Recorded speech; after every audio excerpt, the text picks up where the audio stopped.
दोस्तों आज हम बात करेंगे कुछ ऐसे हीरोज़ के बारे में जिनके काम से कोविड-19 के अगेंस्ट इस फाइट में हमें नई इंस्पिरेशन मिलती है, प्रेरणा मिलती है। अगर वीडियो पसंद आए तो लाइक, शेयर और सब्सक्राइब करना मत भूलिएगा। कर प्रेम का ईंट और गारा हो, हर नींव में भाईचारा हो, कंधों का छतों को सहारा हो, दिल खिड़की में उजियारा हो, घर घिरे नहीं भूचालों से, दरवाज़ों से ना दीवालों से, घर बनता है घर वालों से। घर वालों की मोहब्बत से बनता है, मोहल्ला घरों से और देश अनगिनत मोहल्लों से। जब घरों की मोहब्बत रोशन होकर मोहल्ले में फैलती है तो पड़ोसियों के नाम नहीं, सिर्फ चाचा चाची, भैया दीदी के रिश्ते होते हैं। कोरोना के इस माहौल में जहाँ शहीद हुए डॉक्टरों को भी सम्मान के साथ अंतिम संस्कार हासिल नहीं हो रहा, वहाँ पर बुलंदशहर के आनंद विहार में मुस्लिम समुदाय ने एक हिंदू भाई की अंतिम शव यात्रा निकाली और विधिवत हिंदू तरीके से उसका दाह संस्कार किया। इन कोविड-19 हीरोज़ का ये काम हमारे देश में एकता की एक मिसाल है और हमें सिर्फ यह भी बताती है कि संकट की इस घड़ी में हमारा आपसी भाईचारा और प्रेम ही हमारी मदद कर सकता है और इसीलिए इन कोविड-19 हीरोज़ को मैं सलाम करता हूँ।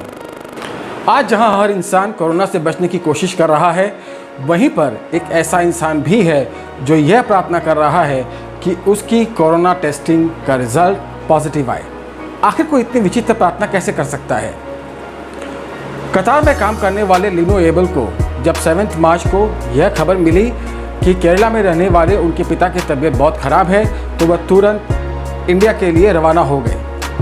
कोची एयरपोर्ट पर जब उनकी स्क्रीनिंग की गई तो उनमें कोरोना की कोई भी सिम्टम्स नहीं दिखे, लेकिन इसके बावजूद कोटाया में अपने सारे रिश्तेदारों से उन्होंने सोशल डिस्टेंसिंग बनाई रखी और यहाँ तक कि सीरियस कंडीशन में रहे अपने पिता से भी वह नहीं मिले।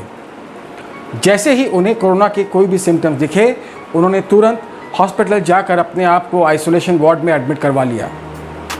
उसी रात उनके पिता का निधन हो गया और उनके डेड बॉडी को उसी हॉस्पिटल में लाया गया जहां पर लीनो पहले से ही आइसोलेशन वार्ड में था।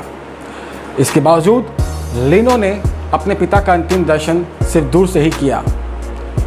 आज जहां भारत में तबलीगी जमात के हज़ारों लोग छिपे हुए हैं और पंजाब में भी हज़ारों NRIs छुपे हुए हैं, वहाँ पर लीनो का यह संयम हमारे लिए इस बात की मिसाल है कि जब हमसे दूसरों को खतरा हो तो हमको किस हद तक अपनी सुविधाओं की बलि देनी पड़ सकती है। और यही सवाल आने वाले समय में हम में से कई लोगों से पूछा जाएगा।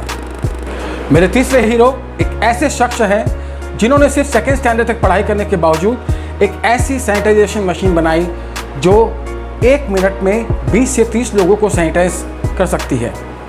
पेशे से मैकेनिक नारू खान ने सिर्फ YouTube देखकर 48 घंटों में अपने पैसे से इस मशीन को बनाया। तो ये प्रेशर वाले फुहारे जो है, ये फ्लो, ये 6 फुहारे लगे हुए 6 ही चालू हो जाएंगे और जैसे यहाँ से अपन चालू करेंगे इंडिकेशन चालू हो जाएगी, लाइट वगैरह ये चालू हो जाती है इसमें। और ये 3 सेकंड में पर व्यक्ति एक निकल जाएगा, प्रवेश करेगा 3 सेकंड में। तो 1 मिनट में कम से कम ये मान के चलिए कि करीब 20 से 25 व्यक्ति यहाँ से प्रवेश कर सकते हैं 1 मिनट के। और आज इस मशीन को इंदिरा गांधी हॉस्पिटल के बाहर लगवाया गया है। यहाँ से निकलेगा या जो भी व्यक्ति इसमें से निकलेगा वो सैनिटाइज होकर ही अस्पताल में, और मेडिकल स्टाफ भी पूरा इसमें सैनिटाइज होकर ही जाएगा और सैनिटाइज होकर ही बाहर निकलेगा। माँ बाप का दाह संस्कार हिंदू समाज में पुत्र के लिए धर्म माना जाता है, लेकिन जब सोशल डिस्टेंसिंग और ड्यूटी के प्रति फ़र्ज खड़ा हो तो इस फ़र्ज को भी पीछे हट जाना पड़ता है। मेरे अगले हीरो हैं हैदराबाद के कांस्टेबल M. गौरी नायडू। जब 3 अप्रैल को इनकी मां का देहांत हो गया तो इनके सुपीरियर्स ने इन्हें घर जाने की इजाज़त दी और यहाँ तक कि उनके ट्रांसपोर्टेशन का इंतज़ाम करने की भी पहल की। लेकिन गौरी नायडू ने यह कहकर मना कर दिया कि 14 घंटे तक जब तक वो घर पहुँचते हैं तब तक वहाँ पर सोशल डिस्टेंसिंग का उल्लंघन करने की पॉसिबिलिटी है और इसीलिए उन्होंने अपने घर वालों को माँ का दाह संस्कार करने के लिए कह दिया और अपनी ड्यूटी पर मुस्तैदी बनाए रखा।